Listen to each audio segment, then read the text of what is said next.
After months of aggressive rate hikes to tame inflation, Federal Reserve Chairman Jerome Powell told a Senate hearing Tuesday that the job's still not finished, warning lawmakers that the Fed may have to pick up the pace and size of interest rate hikes to get prices under control. The latest economic data have come in stronger than expected, which suggests that the ultimate level of interest rates is likely to be higher than previously anticipated. If the totality of the data were to indicate that faster tightening is warranted, we'd be prepared to increase the pace of rate hikes.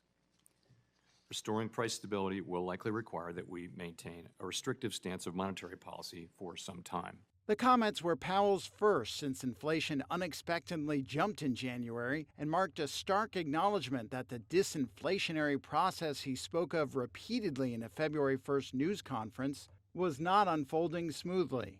Although inflation has been moderating in recent months, the process of getting inflation back down to 2% has a long way to go and is likely to be bumpy.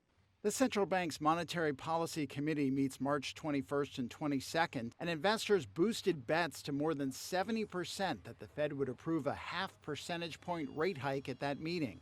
Equity markets fell sharply in midday trading Tuesday as investors had hoped the Fed might soon start easing up on its inflation campaign.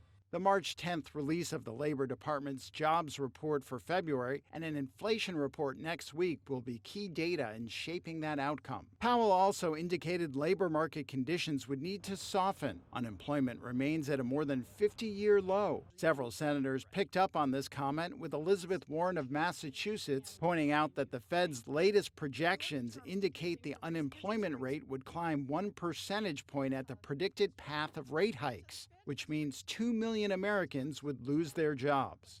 So, Chair Powell, if you could speak directly to the 2 million hardworking people who have decent jobs today, who you're planning to get fired over the next year, what would you say to them? How would you explain your view that they need to lose their jobs?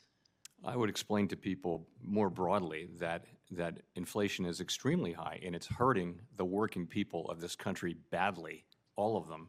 Not just 2 million of them, but all of them are suffering under high inflation, and we are taking the only measures we have to bring inflation down. And putting 2 million people out of work is just part of the cost, and they just have to bear it? Well, will working people be better off if we just walk away from our jobs and inflation remains 5-6%? Powell testifies before a House committee Wednesday.